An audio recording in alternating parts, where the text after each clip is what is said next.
Hey guys, welcome back to my channel. So in the wake of the Polaris Dawn mission and its testing of a new spacesuit, it seems like China is gearing up to join the new spacesuit club. Because on September 28th, 2024, in a fairly elaborate ceremony with lighting and fog, they unveiled their new spacesuit. And I feel like it's kind of a hybrid between what NASA is rocking now and the Polaris Dawn spacesuit. So I thought today we should look at it together and let me know what you guys think. So on September 28th, 2024, a technician donned the new spacesuit and unveiled its design in a ceremony in the city of Chongqing. China aims to start using the suit on crewed moon missions by 2030, and they put the suit through its paces, showcasing various movements and gestures, including climbing the rungs of a ladder. The new lunar suit is an evolution of the Feitian, China's first homemade spacesuit. Feitian means flying in the sky and is the name of a legendary Buddhist goddess. The overall design of the moon landing suit is inspired by traditional Chinese armor. It also features ribbons, which has always been an important element in the design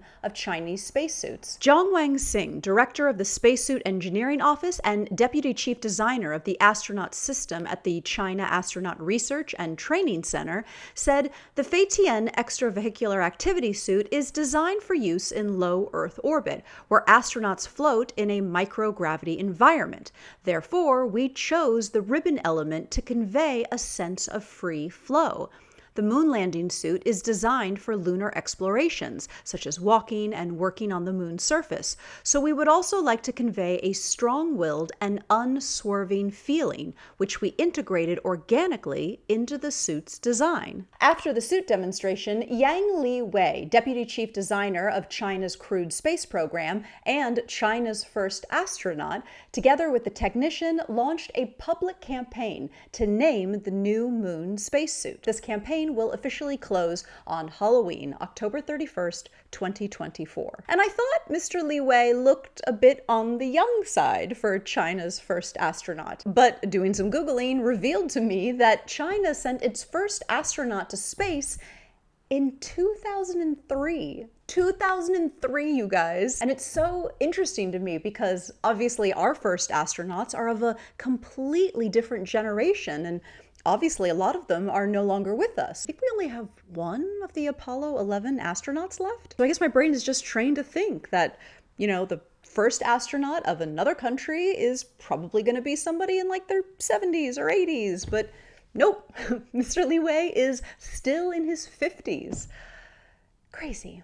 Anyway, getting back to the suit, according to CCTV, the spacesuit's other attributes include a comprehensively protective fabric that shields against the harsh thermal environment and lunar dust, a panoramic glare-proof visor for improved vision, 2 cameras on the sides of the helmet for video recording, which, as we saw from the live watch of the Polaris Dawn mission, I am a very big fan of. So like this helmet cam? This helmet cam. And lastly, a multifunctional control console on the chest that streamlines operations for greater efficiency. In contrast to China's current spacesuits, according to CCTV, the new one is designed mainly to be lightweight, catering to demands of activities in a low-gravity environment, including configurations that allow for squatting and bending with ease. Which, yeah, if you're a space program that hasn't been to the moon before, maybe this is something that when it comes to designing your spacesuits, you haven't really had to think about as much. Wang Chengwei, deputy chief designer of the astronaut training system, said the suit's fit must remain unaffected by changes in posture to accommodate the various positions that will be required on the moon. Wang told CCTV the suit allows for more actions, so in various postures, the fitness shouldn't be affected after a posture change.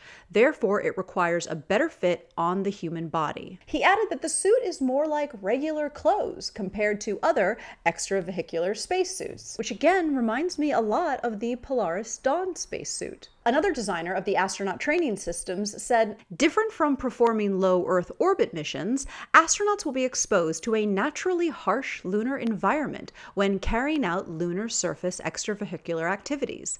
Considering that they are working under 1/6 gravity in order to reduce the metabolic load of the human body, it is a must to greatly reduce the suit's weight. As astronauts will walk on the lunar surface and carry out scientific research activities, the spacesuits must have better ergonomic support capabilities and be smaller and more integrated.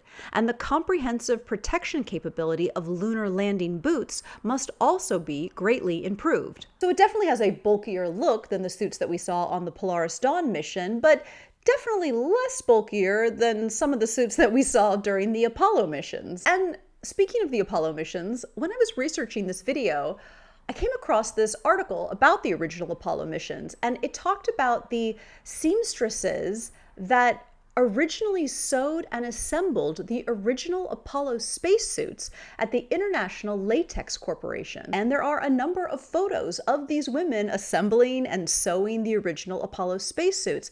But apparently, even to this day, a huge number of the women in these photos remain unidentified. This woman, for example, has been identified. Her name is Hazel Fellows, which, by the way, is a great name. And here she is seen sewing an Apollo A7L spacesuit. But this woman is seen assembling components of a lunar boot is unidentified, as is this woman who is seen assembling one of the spacesuits with a special long-armed sewing machine. It's actually a really interesting article about these group of women that were working with engineers from NASA and using their own knowledge that had either been passed down from their mothers or that they had learned in home economics classes to sew and assemble spacesuits. And if you're interested in reading the full article on these women, I will post a link in the description. See, this is one of my favorite things about covering these stories, is that sometimes a search for more information about a particular aspect of a story just ends up leading me down a rabbit hole and discovering something really niche about something kind of related to the topic, but yet completely different and totally interesting in its own right. There's just so many tiny stories about remarkable people that make space travel possible. And it's surprising to me sometimes that the history of space travel can sometimes really have this homegrown feel. Like ladies literally sewing together the spacesuits for guys like Neil Armstrong.